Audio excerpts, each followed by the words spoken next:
panuran gipahitabo sa The Church of Jesus Christ of Latter-day Saints alang sa pagsaunog sa National Family Week 2025. Gisugdan kini sa usa ka mubo nga orientation og instruction alang sa paghatag sa tukmang ruta sa maong dagan. Ug pagkahuman aduna kini programa nga giandam alang sa mga sumasalmot kung diin anaa ang presensya sa mga opisyal, miyembro ug mga bisita sa maong organisasyon. Sa maong tapok aduna usab nga mga pasundayag nga gipresenta.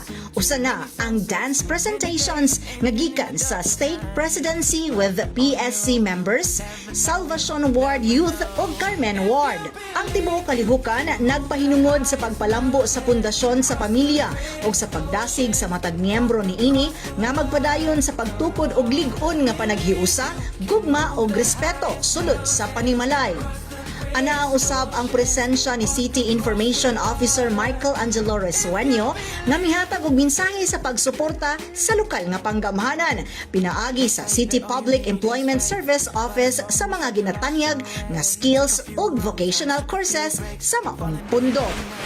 Kauban sa kamera si Richard Lictas, kini si Dali Amag nga gikan sa City Information Office Broadcast Services alang sa Frontline News Manalo.